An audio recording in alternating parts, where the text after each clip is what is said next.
నమస్కారం అండి. ఓం నమ శివాయ. ఓం నమో వెంకటేశాయ.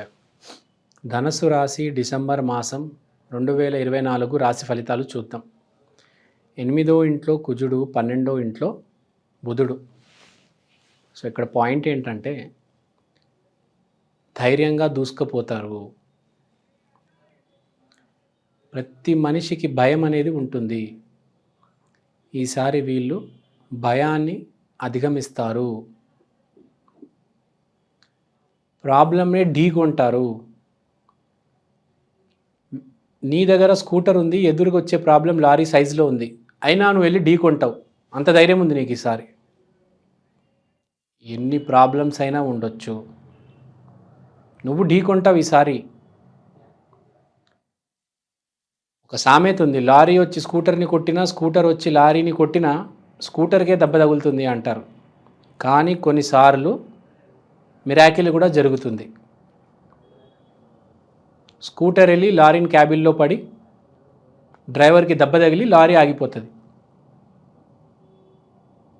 అంటే ఎంత పెద్ద సమస్య వచ్చినా ఢీ కొడతావు, నువ్వు భయపడవు.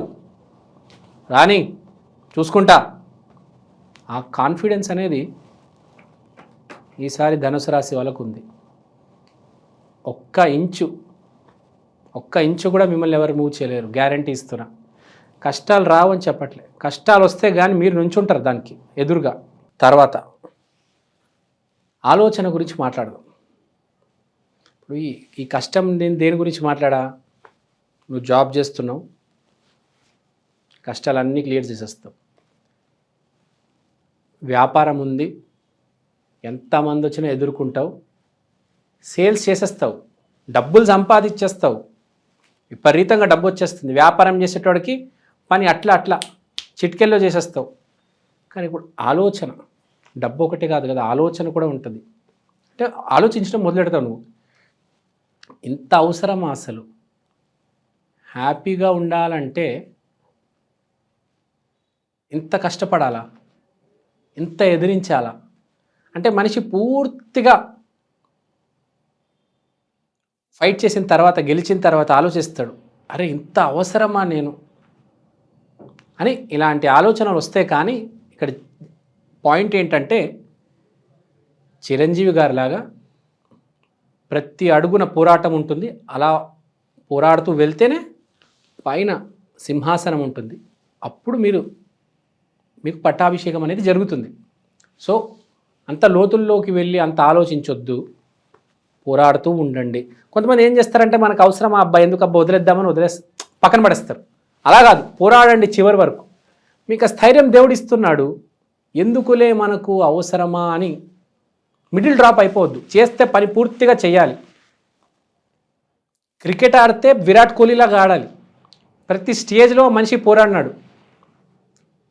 ప్రతి స్టేజ్లో పోరాడడం వల్ల ఇవాళ విరాట్ కోహ్లీ ఇస్ ద విరాట్ కోహ్లీ, అంటే పెద్ద క్రికెటర్ అయ్యాడు.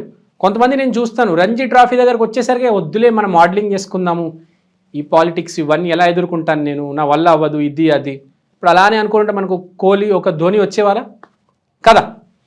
మీరే చెప్పండి. ఎంతో పోరాడితే కనుక ఆ స్థితి, ఆ స్థాయికి వెళ్ళరు వాళ్ళు.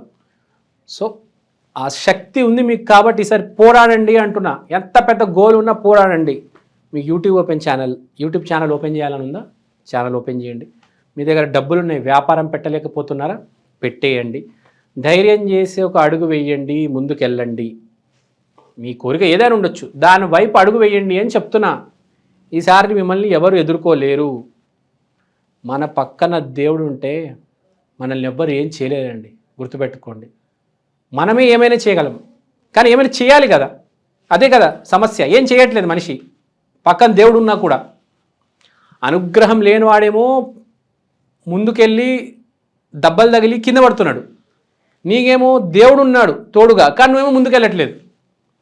పని చేయమని చెప్తున్నా. బేసిక్గా డిసెంబర్ నెల ధనస్సు రాశి వాళ్ళు కంపల్సరీ పని చేయాలి. దీనికి నీ వల్ల అవ్వడం లేదంటే కొన్ని రెమెడీస్ చేసుకో చెప్తాను. రెమెడీస్ ఏంటంటే వీళ్ళు ఫస్ట్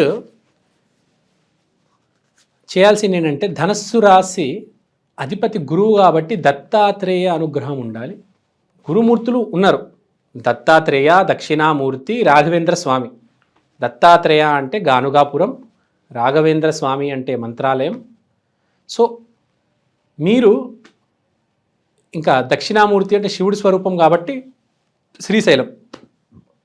మీరు ఎంతో కొద్దిగా నామస్మరణ దత్తాత్రేయ దత్తాత్రేయ దత్తాత్రేయ అంటే చాలు. ఒకసారి కుదిరితే మంత్రాలయం వెళ్ళి రండి. హైదరాబాద్ నుంచి 100 కిలోమీటర్సే. మీకు అడుగు వేసే ధైర్యం వస్తుంది అని చెప్తున్నా నేను. అడుగు వేయలేక ఆగిపోతున్నారు కదా, వెళ్ళరండి గానుగాపురం ఒకసారి. ఏమైంది? అక్కడ వెళ్తుంది పిక్నిక్కి కాదు, దర్శనానికి, మంత్ర ఉచ్చారణకి. వెళ్తే 8 గంటలు కూర్చొని మంత్ర ఉచ్చారణ చేసి రండి. ఆ గుడిలో 8 అవర్స్ వెళ్తే 8 అవర్స్ దాకా మీరు బయటికి రావద్దు, అక్కడే ఉండండి. మంత్రాలయానికి వెళ్ళాలి, అక్కడే ఉండండి. ఆ గుడిలో 4-5 అవర్స్. మీరు ఏం చేస్తారంటే గానుగాపురం వెళ్ళి మంత్రాలయం వెళ్ళి 5 నిమిషాలు దర్శనం చేసుకొని చుట్టుపక్కల ఉన్నవన్నీ ఎక్స్ప్లోర్ చేస్తారు, ఏదో పిక్నిక్ వెళ్తున్నట్టు. నువ్వు వెళ్ళింది దైవ దర్శనానికి, గుర్తుపెట్టుకో. వెళ్తే సంపూర్ణంగా పరిపూర్ణంగా దాన్ని ఫినిష్ చేసి రండి. ఆ రోజు భక్తిలోనే ఉండండి, పిక్నిక్ వెళ్ళట్లేదు. సో అర్థమైందా నేను చెప్పింది ఏంటంటే, అక్కడ కూడా మిడిల్ డ్రాప్ అవ్వద్దు అని. అది పూర్తిగా చేస్తే పని కూడా పూర్తిగా చేయగలుగుతారు. అక్కడ మిడిల్ డ్రాప్ అయితే ఇక్కడ మిడిల్ డ్రాప్ అవ్వాల్సి వస్తుంది.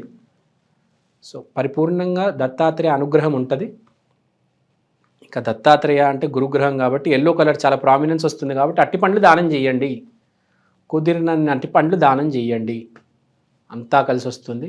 నేను చెప్పే మోస్ట్ ఇంపార్టెంట్ టాపిక్ ఏంటంటే, మనిషి కష్టాన్ని, టాలెంట్ని నమ్మాలి. మీ టైం బాగున్నప్పుడు మీకు అవకాశం వచ్చి డబ్బులు సంపాదిస్తారు, పేరు ప్రఖ్యాతులు వస్తాయి. నేను ఇవాళ కష్టపడుతున్నాను, ఈ నెలంతా కష్టపడ్డాను, ఈ సంవత్సరం అంతా కష్టపడ్డాను, కానీ నాకు ఫలితం రాలేదే. ఎవరికి తెలుసు? మీకు 10 years టైం బాగాలేదు. అలా అని మీరు ఇంట్లో ఖాళీగా కూర్చోవడం, బానిసలైపోవడం, ఇవన్నీ ఉండకూడదు. ఇక్కడ చెప్పే పాయింట్ ఏంటంటే, మనకు టైం బాగున్నా టైం బాగాలేకపోయినా మనము కష్టపడాలి, కష్టపడుతూనే ఉండాలి, తెలివితేటలు వాడాలి. టైం బాగాలేదని నేను తెలివితేటలు వాడను, బయటికి వెళ్ళను, ఇలానే ఉంటాను అనేది చాలా రాంగ్ ఒపీనియన్. మనం కష్టకాలంలో ఎంత కష్టపడతామో, ఎంత తెలివితేటలు వాడతామో, ఎంత కొత్త ఐడియాస్తో ముందుకు వస్తామో, అది మన మంచి సమయంలో మనల్ని కాపాడుతుంది. 3 పువ్వులు 6 కాయలు అలాంటి ఫలితం వస్తుంది మంచి టైంలో.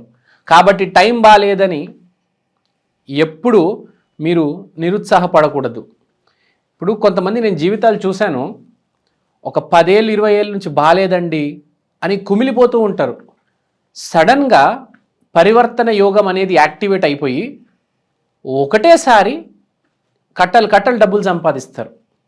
సో ఇక్కడ చెప్పేది ఏంటంటే, టైం బాగున్నప్పుడు కుమిలిపోకూడదు, ధైర్యంగా ఉండాలి. టైం బాగాలేనప్పుడు ఎవడైతే ఎదురు తిరుగుతాడో వాడే మగవాడు. కష్టకాలంలో బాగా పనిచేసే వాడికే మంచి టైంలో బాగా ప్రాఫిట్స్ వస్తాయి.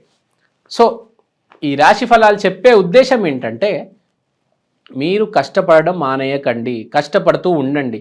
రాశి ఫలాలు అనేవి జాతక శాస్త్రం అనేది డైరెక్షన్ చూపడానికి. నువ్వు ఇంత కష్టపడాలి, ఇంత విజ్ఞతతో ఆలోచించాలి అనేది నీకు ఉండాలి. ఆ లౌక్యం నీకు ఎప్పుడు ఉండాలి.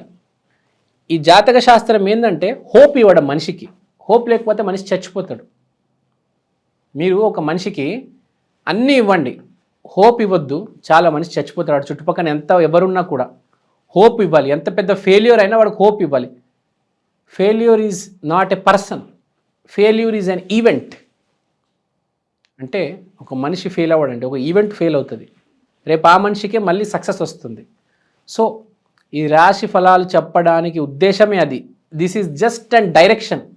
మీరు మాత్రం కష్టపడుతూనే ఉండాలి. రాశి ఫలాలు వినండి, అర్థం చేసుకోండి, ఆ డైరెక్షన్లో వెళ్ళండి, కష్టపడండి. ఇప్పటి వరకు, ఈ రోజు వరకు శ్రీరామచంద్రుడు కూడా కష్టాలు చూశాడు. 14 సంవత్సరాలు వనవాసానికి వెళ్ళాడు, తర్వాతే పట్టాభిషేకం అనేది జరిగింది. సో అర్థం చేసుకోవాలి, ముందు ఎవరికైనా కష్టకాలం వస్తుంది, నిలబెట్టుకోవాలి మనల్ని మనం. ఆ టైంలో